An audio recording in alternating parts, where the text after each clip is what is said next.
Welcome to Dialogues for Change. Life is not a void to be filled. It is a plenitude to be discovered. Today, I would like to share with you some inspiring thoughts on law, pluralism, and globalization by Werner Menski, taken from his book Comparative Law in a Global Context. In the late 20th century, globalization seems to have become the cliché of our times. Linked to postmodernism, it has given rise to a large body of writing in many academic subjects. While postmodernism remains heavily contested as a concept and methodology, it seems that globalization as a widely observable fact is not seriously challenged as a phenomenon.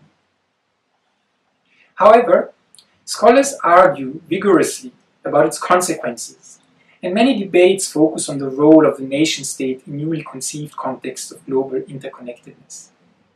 There is as yet little discussion about how globalization relates to legal theory and understandings of law. In common parlance, the term creates assumptions about the desirability of increased efficiency in processes of global communication. We immediately think of easier travel, homogenization of trade laws, and harmonization or integration of all kinds of rules, easing communication processes by recourse to one language, one pattern of doing business, and so on. This is matched by the tempting assumption that there would be less conflict if only all humans thought alike, followed uniform moral standards, and respected universal human rights. However, is this realistic in view of universal plurality?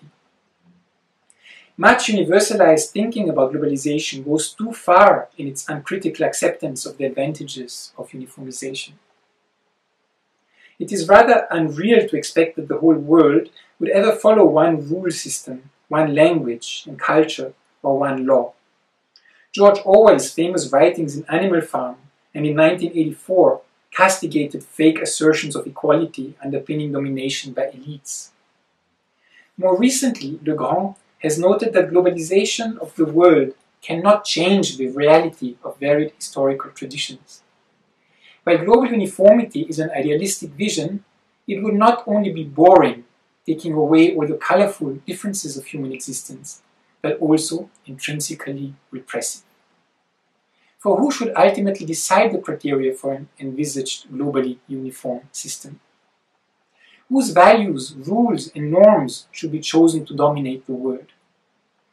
To what extent is locally colored situation specificity more conducive to justice than following universally fixed models? At the end of the day, what is justice? The present study explores how globalization concepts today feed from and in turn impact on conflicting conceptualizations of law and justice in a global context. With specific reference to the legal systems of Asia and Africa, it draws attention to a notable conflict of visions and the critical divergence of two basic assumptions among scholars and in the general public. The central question pursued here for an interrogation of legal theories is whether the phenomenon of globalization should and can be premised on a vision of global uniformization, or whether a vision that emphasizes legal pluralism and the pluralizing effects of globalization processes is more realistic, so that globalization ends up as almost unlimited diversity, indeed as glocalization.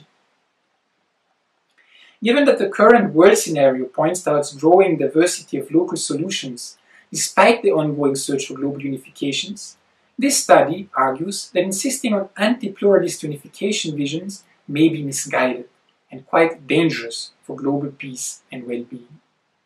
In today's world, the most evident conflicting claims arise from competing visions of globalized uniformization, made by American-led initiatives like the War on Terror and extremist militant versions of Islamic Jihad, leading to mutual accusations of terrorism by George Bush and Osama bin Laden as protagonists of two opposing visions of globalization that seem deficient in liberality. To an extent, this parallels the conflict of civilizations theories proposed by earlier writers. These seem flawed from a global perspective because they focus too narrowly on Christian, Muslim contests of global supremacy ignoring many other globalizing claims in the world. The public perception of a bifocal dispute of Western and Muslim visions is too simplistic and dangerous, far too fuzzy and severely limited. What about all the other perspectives? Whatever the precise nature of the existing conflict between different visions of uniformization, it seems that peaceful coexistence in a globally interconnected world will not be possible without allowing space for and recognition of different visions, and thus respecting, as Lyotard puts it, both the desire for justice and the desire for the unknown. Instead of asserting the superiority of this or that vision of globalization, which one then seeks to impose through various law-making processes, scholars and policymakers need to acknowledge the critical role of constant plurality-conscious negotiation of competing perspectives in a spirit of liberality. Law, the present study argues, is much more than a body of rules that can simply be imposed on others by those who dominate the formal processes of lawmaking. Much current legal scholarship remains too closely focused on outdated positivistic approaches, still proudly claiming their own superiority over all other perspectives. The onerous task of legal theory, in terms of cultivating respect for worldwide plurality, rather than pushing for globalizing uniformity, is therefore enormous.